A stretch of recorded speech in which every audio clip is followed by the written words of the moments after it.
السلام علیکم ورحمۃ اللہ وبرکاتہ۔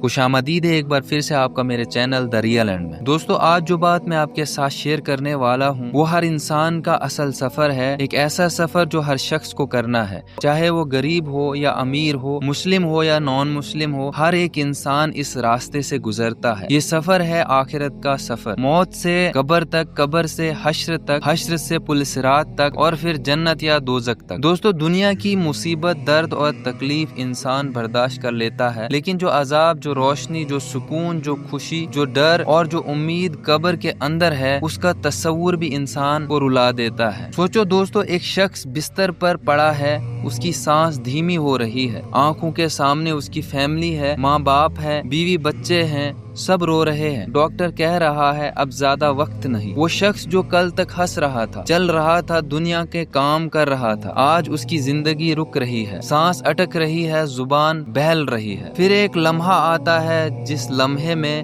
ملک الموت آتا ہے۔ رسول اللہ صلی اللہ علیہ وسلم نے فرمایا، جب مومن کی روح نکلتی ہے تو ایسی آسان ہوتی ہے جیسے پانی مشک سے باہر نکلتا ہے، اور جب کافر کی روح نکلتی ہے تو ایسی ہوتی ہے جیسے کانٹے دار والی کپڑے میں اٹکے ہوں۔ اگر انسان مومن ہے، نماز کا پابند ہے، اللہ سے محبت کرتا ہے، انسانیت کی خدمت کرتا ہے، تو ملک الموت کے ساتھ جنت کے فرشتے آتے ہیں، اس کے ہاتھ میں جنت کا کفن اور جنت کی خوشبو ہوتی ہے۔ جب روح نکلتی ہے تو فرشتے کہتے ہیں، اے اطمینان والی روح، نکل کر آ اپنے رب کی رحمت کی طرف، اور اس وقت انسان کو ایسی خوشبو محسوس ہوتی ہے جیسی پوری دنیا کی خوشبو بھی اس کے برابر نہ ہو۔ مگر اگر انسان نے زندگی اللہ کی یاد کے بغیر گزار دی، نماز چھوڑ دی، گناہوں میں زندگی برباد کی، لوگوں کا حق مارا، زبان سے درد دیا، تو ملک الموت کے ساتھ عذاب کے فرشتے آتے ہیں، ان کے ہاتھ میں جہنم کا کفن اور زہریلی ہوا ہوتی ہے، اور جب روح نکلتی ہے تو فرشتے کہتے ہیں، اے بری روح، نکل کر آ اللہ کے غصے کی طرف، اور اس وقت انسان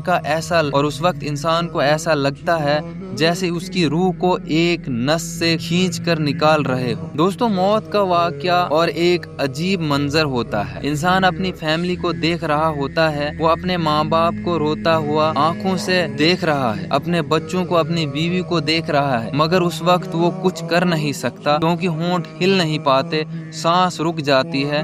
اس کے دل میں ایک ہی خیال ہوتا ہے، کاش میں تھوڑا اور وقت پہ لیٹا، کاش میں اللہ کا ذکر زیادہ کر لیتا، کاش میں قرآن کی تلاوت زیادہ کرتا، کاش میں نماز کا پابند ہوتا۔